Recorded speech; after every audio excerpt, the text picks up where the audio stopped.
একবার রুক্মিণী শ্রীকৃষ্ণকে সেবার জন্য দুধ পান করতে দিয়েছিলেন। দুধটা একটু গরম থাকার কারণে শ্রীকৃষ্ণের জিহ্বা পুড়ে যায়, ব্যথা অনুভব করে। হঠাৎ বলে ওঠে, রাধে রাধে। এটি শুনে রুক্মিণী বলে বললেন, প্রভু, রাধার মধ্যে এমন কি আছে যেটি আমার মধ্যে নেই? আমিও তো আপনার অনেক ভালোবাসি, তাহলে প্রত্যেক নিঃশ্বাস প্রশ্বাসের সাথে রাধার নাম আপনি কেন নেন? আর আপনি তো কখনো কোনো কষ্টে আমার নাম নেও না।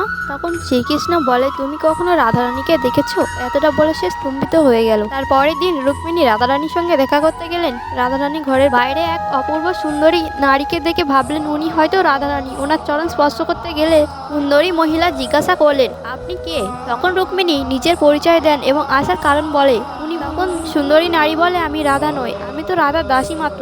রাধারানী ঘরে যাওয়ার আগে এইরকম 7টি দরজা অতিক্রম করতে হয়। আর তখন রুক্মিণী একটা একটা দরজা পার করছিলেন আর অপূর্ব দাসীদেরকে দেখে মনে মনে ভাবছিলেন, যার দাসী এত সুন্দরী তিনি না জানি আরো কত সুন্দরী হবেন। এটি ভেবে ভেবে পৌঁছে গেলেন রাধারানীর পক্ষে। রাধার রূপ দেখে স্তম্ভিত হয়ে গেলেন রুক্মিণী। আর রাধারানীর অরূপ সুন্দরী ছিলেন, সূর্যের চেয়েও বেশি তেজ ছিল তার। রুক্মিণী সোজা রাধারানীর পায়ে পড়েছিলেন, কিন্তু সে দেখলেন রাধারানী সারা শরীরে ফোসকা। তখন এই ফোসকার কারণ জিজ্ঞাসা করলেন রুক্মিণী।